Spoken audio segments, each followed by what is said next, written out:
மெய் நண்பர்களே, உங்கள் அனைவருக்கும் எனது பணிவான வணக்கம். நீங்கள் பார்த்து கொண்டிருக்கும் இந்த ஆகாச அருளமுதம் என்கின்ற காணொளி முழுக்க முழுக்க இறையின்பம் மெய்யின்பம் என்று சொல்லக்கூடிய மெய்த்தன்மையை நோக்கி சென்று கொண்டிருக்கும் ஒரு இறை வழிப்பாதை. இது ஒரு வழிப்பாதை. இங்கு கற்பனை, பொழுதுபோக்கு, உணர்ச்சிகளை தூண்டக்கூடியது, உண்மைக்கு புறம்பானது எதுவும் இடம்பெறாது. நண்பர்களே, உங்கள் அனைவருக்கும் விநாயகர் சதுர்த்தி நல்வாழ்த்துக்கள். நிகழ்ச்சிக்கு செல்லும் முன் சிறிய வேண்டுகோள், இதுவரை சப்ஸ்கிரைப் செய்யலைன்னா சப்ஸ்கிரைப் செஞ்சுருங்க. இதனுடைய அன்பான வேண்டுகோள். நண்பர்களே, நிகழ்ச்சிக்கு செல்கிறேன். இந்த நிகழ்ச்சி இந்த விநாயகர் சதுர்த்தியை கொண்டாடுறோம் இல்லையா, இது சம்பந்தப்பட்ட நிகழ்ச்சியே. இந்த விநாயகர் என்பவர் யார், நாம் கொண்டாடுகிறோம் கணபதி என்பது என்ன, அதனுடைய பொருள் என்ன என்பதை நாம் புரிந்து கொள்வோம். வினா என்பது காலநுட்பம் என்ற பொருள். அகர் என்பது உள்ளே இருப்பது. கணம் என்பதும் காலநுட்பமே. பதி என்பது இறைவன். இதுதான் இந்த விநாயகர் கணபதி என்கின்ற வார்த்தைக்கு பொருள். காலநுட்பத்தோடு இருக்கக்கூடிய இறைவன். அது என்ன காலநுட்பம் என்பதை பார்ப்போம். ஒரு காலநுட்பத்தோடு ஒரு பொருளை இயக்கும்போது அங்கே இறை தோற்றம் நமக்கு தெளிவாக தெரிகிறது என்ற அடிப்படையிலே வந்தது தான் இந்த விநாயகர் கணபதி. சரியா? ஞானப்பெருமக்கள் ஒவ்வொருவரும் இந்த இறைக்கவி ஏற்றும்போது முதல் பாடலாக விநாயகர் துதி அல்லது கணபதி துதி என்கின்ற பாடலை முதல் பாடலாக பாடுவார்கள். நாம் உணவின்றி வாழ முடியும், ஆனால் மூச்சின்றி வாழ முடியாது.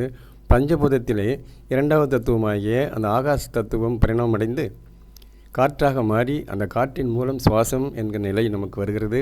அந்த சுவாச நிலை வரும்போது நாம் சுவாசத்தை எடுத்துக்கொண்டு இந்த உடல் ஆற்றல் பெறுகிறது, உடல் உயிர் பெறுகிறது.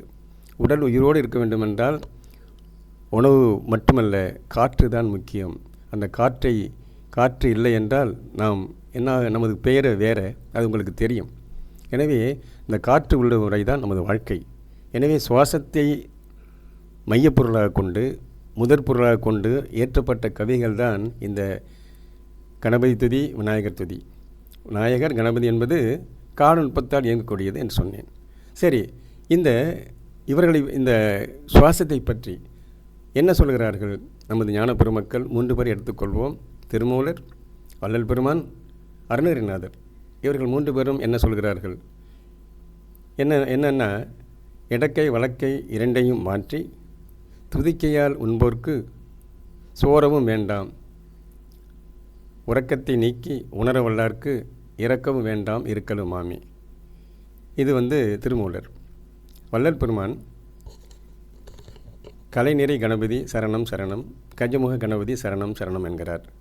அருணகிரிநாதர் என்ன சொல்கிறார்? கைத்தல நிறைகனி அப்பமோடு அவள் பொறி, கப்பிய கரிமுகன் அடிபேணி என்கிறார்.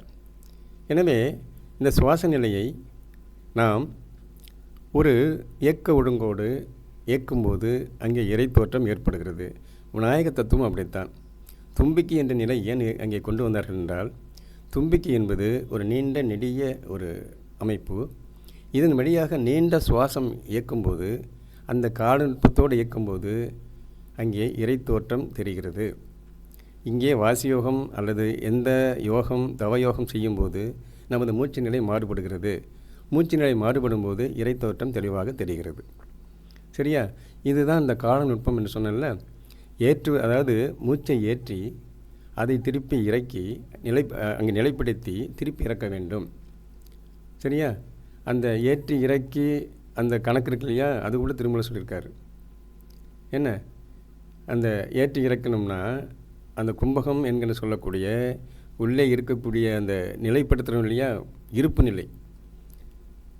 ஏறுவது ஒன்று, இறங்குவது ஒன்று. அதுதான் இடகலை வடகலை. அங்கே நிலைப்படுத்துவது என்பது ஒன்று. அந்த நிலைப்படுத்துவதுதான் இருப்பு நிலை. அந்த இருப்பு நிலையை நிலைப்படுத்தும் போது அங்கே டெபாசிட் ஏறுகிறது. ஏறும்போது நமது சுவாச நிலை மேம்படுகிறது. சுவாச நிலை மேம்படும் போது உயிர்த்தன்மை மேம்படுகிறது. உயிர்த்தன்மை மேம்படும் போது அங்கே மனநிலை மாறுகிறது. மனநிலை மாறும்போது நாம் தூய சிந்தனை, தெளிவான நிலையோடு இருக்கிறோம்.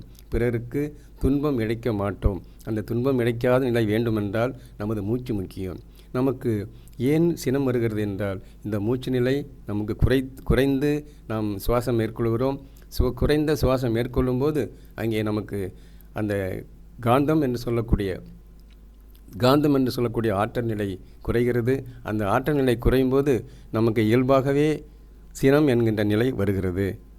அந்த காந்த நிலை மிகும்போது நமக்கு ஆனந்த நிலை பெறுகிறது. இதைத்தான் அங்கே சொல்கிறார்கள். இடக்கை வழக்கை என்று சொன்னால் அந்த சூரியகளை, இடக்கை வழக்கை என்பது சூரியகளை சந்திரகளை, இந்த சூரியகளை சந்திரகளையை காலநுட்பத்தோடு ஏற்றுவதற்கு ஒரு நேரம் இருக்கிறது, இறக்குவதற்கு ஒரு நேரம் இருக்கிறது, நிலைப்படுத்துவதற்கு ஒரு நேரம் இருக்கிறது, காலம் இருக்கிறது. அந்த காலத்தோடு நாம் அங்கே நிலைப்படுத்தினால் அல்லது ஏற்றி இறக்கினால் அங்கே இறைநிலை தோன்றும், சுவாச நிலை மேம்படும். இதற்கான ஒரு சூத்திரத்தை நமது ஞான பெருமக்கள் வாசியோகம் என்ற நிலையில் வகுத்திருக்கிறார்கள். வாசியோகம் என்று அல்ல, எல்லா யோகமும் நீங்கள் செய்யும்போது அங்கே சுவாச நிலை ஆட்டோமேட்டிக்காக அதை தன்னிச்சையாக அது மாறிவிடும். மாறி சூரியனை சந்திரகளை செயல்படும்போது சுழுமுனை இயங்கும். சுழுமுனை இயங்கும்போது நெற்றி பூர்வம் நன்றாக துடிக்கும். நன்றாக துடிக்கும்போது அங்கே இறை தோற்றம் தெரிகிறது. எப்படி தில்லை கூத்து, அதுதான் தில்லை கூத்து என்பார்கள். அந்த தில்லை கூத்து தான் இங்கே சுழுமுனை வழியாக வடகலை இடைகளை மூலமாக சுழுமுனை வழியாக நாம் இறைக்கூத்தை அங்கே காண்கிறோம். அதுபோல் வள்ளல் பெருமான் சொல்கிறார் பாருங்கள், கலை நிறை கணபதி. கலை நிறை என்பது வடகலை இடகலை அவர் சொல்கிறார். நிறை கணபதி, கணபதி என்பது சொல்லிவிட்டேன். காலநுட்பம் என்பது தான் கணபதி. அந்த காலநுட்பத்தோடு அந்த வடகலை இடகலை என்று சொல்லக்கூடிய சூரியகள் சந்திரர்களை மேற்கொண்டால் இறைவனை காணலாம். கஜமுகம் என்பது அதுவும் அளவுகோல். அந்த அளவுகோலின்படி அங்கே இறைவனை நாம் அங்கே காண்கிறோம். அந்த இறைவனை காணும்போது இறை தோற்றம் உருவாகிறது. அடுத்தது கைத்தல நிறைகணி என்கிறார் அருணகிரிநாதர். அந்த கைத்தலம் என்பது என்ன? கை என்பது இங்கே தும்பிக்கை. அந்த தும்பிக்கையின் மூலம் நிறைகணி என்பது சுவாசம், தலம் என்பது அங்கே இறைப்பொருள். அந்த இறைப்பொருளாகிய சுவாசத்தை நாம் மேற்கொண்டால் அங்கே அப்பம் அவல் பொறி என்கிறார். அப்பம் என்பது என்ன? அப்பம் என்பது இங்கே அமுதப்பொருள், தலையிலே சுரக்கக்கூடிய ஒரு பொருள். இதை பற்றி விளக்கமாக இப்போது காண நேரமில்லை.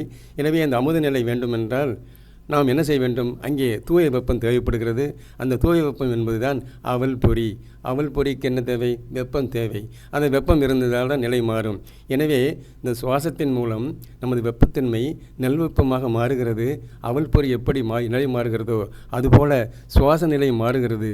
சுவாச நிலை மாறும்போது கப்பிய கரிமுகன் என்பது அங்கே இறை தோற்றம் நமக்கு தெளிவாக தெரிகிறது. கப்பி என்றால் உண்ணுதல் என்று பொருள். இந்த சுவாச நிலையை உண்ணும்போது நமக்கு தெளிவான நிலை, இறைநிலை தோன்றுகிறது. இதைத்தான் இங்கே சொல்கிறார்கள் விநாயக தத்துவம். எனவே இந்த விநாயக தத்துவத்தை நாம் புரிந்து கொள்ள வேண்டும்.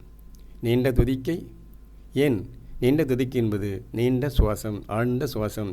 நாம் ஆழ்ந்த சுவாசம் சுவாசிக்கிறோமா என்றால் அதுதான் இல்லை. குறைவான சுவாசம் சுவாசிக்கும்போது அங்கே நமக்கு மூச்சு நிலை மாறுபடுகிறது. இந்த கொரோனா இருக்கு இல்லையா, கொரோனாவில் நிறைய பேர் இறந்தாங்கன்னா காரணம் நுரையீரல் குறைபாடு. நுரையீரல் சரியாக இயங்காதனால் அல்லது நுரையீரல் நமக்கு ஒழுங்கற்ற நிலையில் இருப்பதனால் ஏற்பட்ட சுவாச கோளாறினால்தான் இந்த கொரோனாவில் நிறைய இழப்பு. எனவே இந்த விநாயக தத்துவம் என்பது இந்த சுவாச நிலையை மேற்கொண்டது தான். சுவாச நிலையை அடிப்படையாக கொண்டு அந்த வார்த்தை விநாயகர் கணபதி என்று சொல்லக்கூடிய நிலை உருவாக்கப்பட்டது. எனவே இந்த நிலையை நாம் உணர்ந்து கொள்வோம். உணர்ந்து கொண்டு இந்த விநாயக சதுர்த்தியை கொண்டாடுவோம். விநாயக சதுர்த்தியை இன்று மட்டும் கொண்டாடினால் பத்தாது, தினந்தோறும் கொண்டாடப்பட வேண்டும். ஏனென்றால் இது சுவாசம் என்று சொல்லக்கூடிய இறைநிலைத்தன்மை உடையது. எனவே நீண்ட தும்பிக்கையுடைய இந்த நிலையை நாம் உணர்ந்து கொள்வோம். உணர்ந்து கொண்டு அதன் தத்துவத்தை உணர்த்திய ஞானப்பெருமக்களை வணங்கி, அந்த ஞானப்பெருமக்கள் வழங்கிய வார்த்தைகளை நாம் உட்பொருளை விளங்கி அந்த விளக்கம் மூலம் இந்த சுவாசத்தை, நல்ல சுவாசத்தை வடகலை இடகலை என்ற நிலையிலே ஏற்படுத்தி சுழுமுனை இயங்கச் செய்து அந்த சுழுமுனை நாடு இயங்கும்போது அங்கே இறைப்பொருள் என்கின்ற நிலை உருவாகும். அந்த இறைப்பொருள் என்ற நிலையை நாம் உணர்ந்து கொண்டு மனம், உடல், உயிர் மூன்றையும் வலுப்படுத்துவோம். செம்மையாக வாழ்வோம், நோயின்றி வாழ்வோம் என்று கூறி என்றுமே ஆனந்தம் கிடைக்க வேண்டுமென்றால் இந்த விநாயக தத்துவத்தை புரிந்து கொள்ள வேண்டும். விநாயக தத்துவத்தை புரிந்து கொள்வது மட்டுமல்ல, தினசரி அதை பயிற்சியாக மேற்கொள்ள வேண்டும். பயிற்சியாக மேற்கொண்டால் நமது சுவாச நிலை மேம்படும். அதாவது தவம் அல்லது என்ன வேணும், இறை வணக்கம், இறைக்கலப்பு என்னன்னு வச்சுங்க, அதை பற்றி இங்கே இல்லை. இறைவனோடு இணையுங்கள், கலப்பு பெறுங்கள். கலப்பு பெறும்போது இங்கே இறைநிலை தெளிவாக தெரிகிறது என்பதை புரிந்து கொண்டு நண்பர்களே, நீங்கள் அனைவரும் ஆனந்தத்தோடு நல்ல மூச்சு பயிற்சி செய்யுங்கள், பிராணாயாமம் செய்யுங்கள். அதை புரிந்து கொண்டு விநாயகருக்கு செய்யும் ஒரு பூஜை இதுதான். நீங்கள் பழம் இதெல்லாம் கூட தர வேண்டாம். தினசரி உங்கள் உடலை ஓம்பி அந்த உடல்நிலையை பேணி பாதுகாக்க நல்ல சுவாசத்தை மேற்கொள்ளுங்கள். நல்ல சுவாசம் என்பது வடகலை இடகலை சுடுமுனை என்பது. இதை புரிந்து கொள்ளுங்கள்.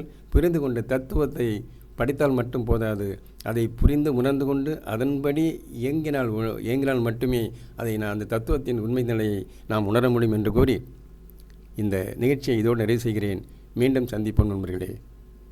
விநாயகர் சதுர்த்தி வாழ்த்துக்கள் மீண்டும்.